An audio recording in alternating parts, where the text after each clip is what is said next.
So up next, we have Daisha Holmes, who is going to talk to us just a little bit about professionalism in the workplace. Pretty good to go. All right, y'all, can I hear me? Do I sound good? Oh my goodness. Thank y'all for coming. Thank y'all for being here today. I am so excited. And thank y'all for taking time out of the Chiefs game to be here. I really, really appreciate it. Definitely let me know the score when I get done talking, So definitely let me know. All right. I guess I'm going to get serious now. But okay, let me take you back to March 2021, my first big girl job. And y'all, I needed this job.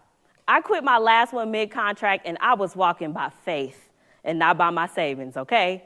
Because I ain't have it. But I got ready for my first big day with a slick back curly ponytail, some cute plaid slacks, and a tucked-in blouse and a heart beating 1,000,000 miles a minute. Kind of like it is now. But on my way to the workplace, everything I've been taught about working and professionalism in general came to me. About how my hair, my tone, my emotions were all things to manage and not embrace. But I just played it cool. I thought being myself would work, right? But it didn't take long before I started getting feedback, not about my work, but about me. The way I dressed, the way I showed up, the way I spoke. Y'all hear me now. Apparently, my professionalism was lacking, and to others, I was just too much. That's when I realized I wasn't just stepping into a career. I was stepping into a lifelong performance, and I didn't even know that I was auditioning. But I played my role. I started wearing wigs, I started straightening my hair, and completely overhauled my wardrobe. I thought I was doing what I had to do. I needed this job. But really, all I was doing was shrinking myself to fit in. And that's what I want to talk about today. That performance, that experience that Black women know so intimately. This talk is about performative professionalism, the emotional labor it bears, and how communication strategies can become accommodations for those of us who were never the standard in the first place.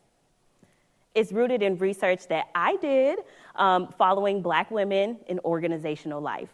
But make no mistake, this story reaches far beyond us. All right, so let's start with this simple but loaded question. What even is professionalism? Some people might say a button-up outfit, a neat hairstyle, and a polite phone voice. But for Black people, especially Black women, professionalism isn't so neutral. It's actually taught as something that is other than who we are authentically. So let's be for real. Being professional is a preferential status in the workplace, and is based on a white male standard. And when you think about it, Black women don't inherently meet this standard. So in order to avoid being labeled as unprofessional, Black women alter their appearance, their speech, their beliefs, and even their behavior to match the standard of their workplace. Professionalism looks like code switching. It looks like lace fronts, flat irons, and hot combs. If you know, you know. It also looks like monitoring your facial expressions in meetings and also just double checking your tone in emails. That is what we call performative professionalism. Behaving or acting in ways that may be deemed as acceptable or palatable for the workplace, even if it comes at the expense of our authenticity.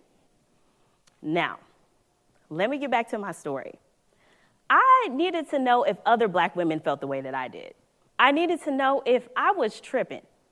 So that question led to my graduate research project, Playing the Game.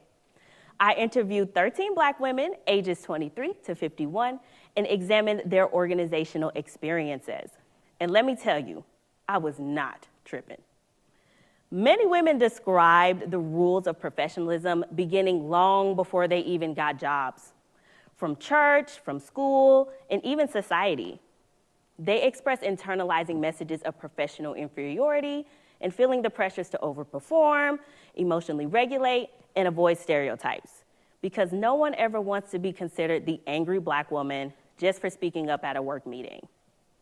One woman told me, as Black women and as professionals, we go above and beyond because we have a point to prove.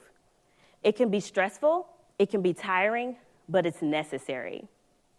That last word, necessary, stuck with me. That's not a choice. And that's also what I found in my research.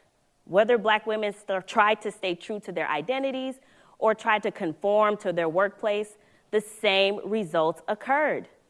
Disconnection, fatigue, confusion, and a constant sense of performing. For many of us, being authentic at work feels like a risk. It feels like a game that we play, but we were never meant to win. So what does this tell us? That professionalism, as it's currently defined, isn't just outdated, it's exclusionary. When we really think about it, Black women aren't necessarily meeting that standard. And when leadership doesn't acknowledge the work that marginalized people are doing to be deemed as professional, they don't just miss the mark. They miss the person, the talent, the creativity, the innovation.